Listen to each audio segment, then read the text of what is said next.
Yo no sé para mí lo que es, pero sé que yihad en su etimología árabe significa esfuerzo, militancia, digamos, para defender tus ideales o tu compromiso con lo que crees.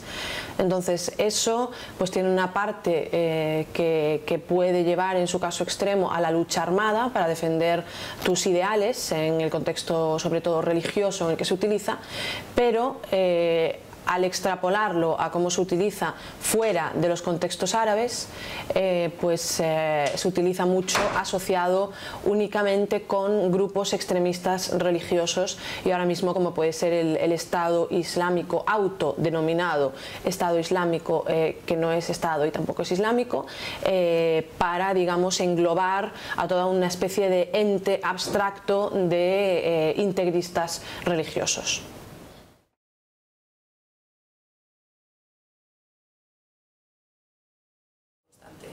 Pues claro, pues es que se identifica a todo un grupo de población que son, pues creo que son 1000 millones de habitantes del planeta, con digamos un comportamiento extremo, brutal, bárbaro de un grupo concreto, ¿no? Entonces se asocia, digamos, terrorismo y se asocia barbarie con todo un núcleo de población, ¿no? Con toda una identidad, con toda una religión. Entonces, pues lo comentaba el otro día un amigo mío, decir que el ISIS, decir que el Estado Islámico es islámico, no aporta nada.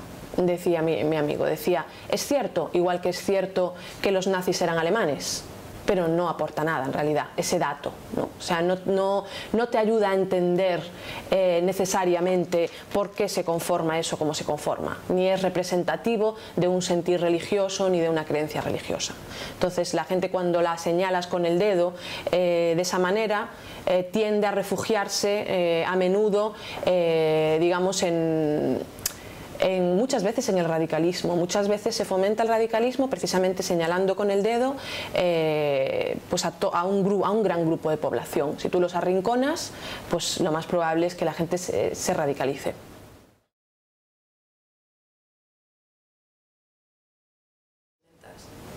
Pues a ver, hay un antes y un después del ISIS, del autodenominado Estado Islámico, porque hasta ahora había una difusión a ver, digamos que tanto en cuestión de contenido como de forma hay un antes y un después.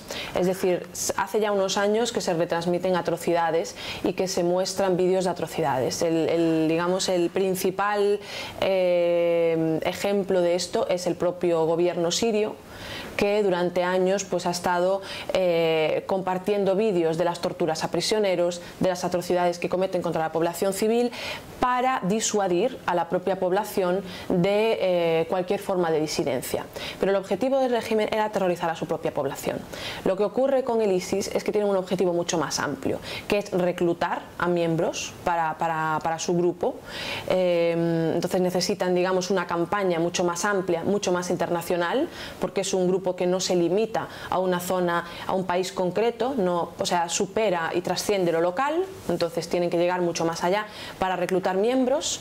Entonces por eso tienen el interés de reclutar miembros, y por otro lado dependen de su capacidad de generar terror, no solo en poblaciones locales concretas, sino a nivel internacional. Es decir, pues todas esas cuestiones de la amenaza del califato de Al-Ándalus, digamos que dependen para su propia subsistencia del terror que sean capaces de generar. Eso en cuanto a cuestión del contenido. Eso es bastante inaudito, porque hasta ahora los grupos, digamos, no hacían esa difusión masiva de sus atrocidades como carta de identidad. Difundían sus principios, difundían sus objetivos, y luego, vale, pues el fin justifica los medios. Entonces tenemos que hacer todo eso para llegar a este fin. Pero quizá esa es la diferencia un poco entre Al-Qaeda y el Estado Islámico, que Al-Qaeda considera que la violencia es un medio para llegar a un fin, que puede ser deleznable o no, pues según cada uno. Para mí es deleznable. El Estado Islámico, la violencia está en su propio ADN y no es el medio para llegar a un fin, sino es el fin en sí mismo. O sea, es un grupo que esa es su propia identidad.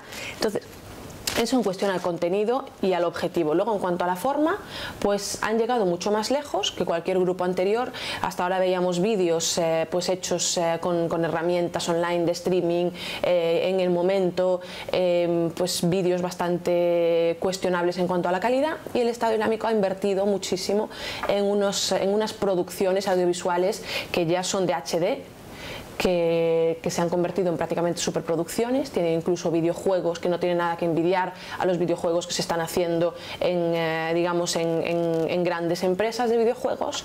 Entonces es una combinación de un contenido puramente violento con una forma cada vez más sofisticada, y en eso pues están a la vanguardia, tanto en calidad de la forma y de la nitidez en la que muestran esas atrocidades, como en el nivel de violencia.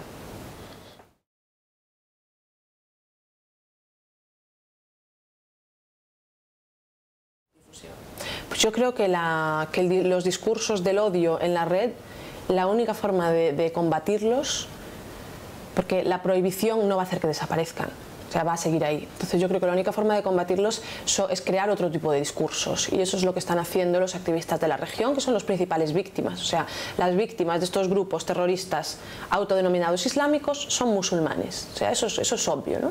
Entonces, pues toda esta gente que no se identifica con estos discursos de barbarie, pues están haciendo campañas por la defensa de los derechos humanos, campañas lideradas por mujeres, están utilizando mucho el humor, que creo que es una herramienta muy potente, sobre todo porque el humor se utiliza mucho como herramienta en contextos de mucha opresión, es liberador, es disruptivo, y es digamos una forma sana de canalizar pues traumas y violencias, ¿no?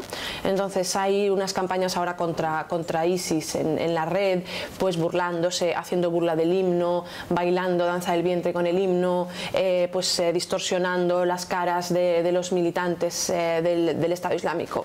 Entonces yo creo que lo que tenemos que hacer, o lo que yo haría, es apoyar mucho más los discursos que intentan combatir los extremismos, que intentar basarnos en estrategias de prohibición de estos mensajes o de estos otros, porque eso al final es cortoplacista y no va a solucionar la raíz del problema, que es mucho más profunda.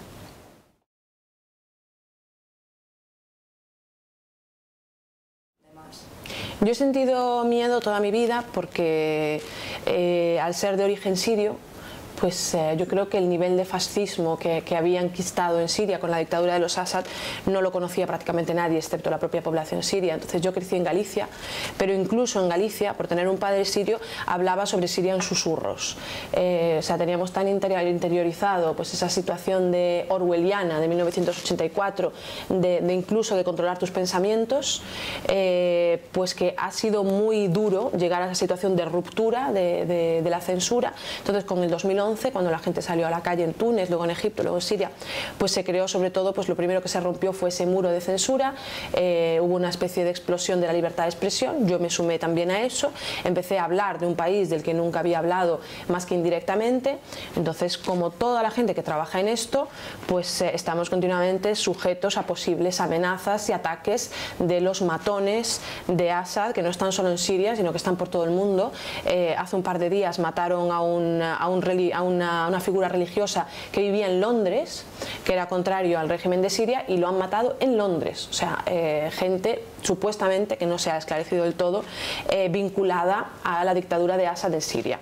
Entonces hay que recordar siempre que el origen de la violencia en la región son a menudo gobiernos autodenominados laicos, o sea, solo de apariencia laica, y que muchas veces asociamos violencia y barbarie con barbudos, pero que la violencia en la región no se limita y no ha comenzado con esa eclosión del integrismo islámico que está muchas veces representada por gobiernos de rostro más occidental o quizá menos amenazador para Occidente, pero que esconden dictaduras atroces. Entonces me he sentido amenazada por el hecho de ser siria y vivir y ser parte, digamos, de esa dictadura.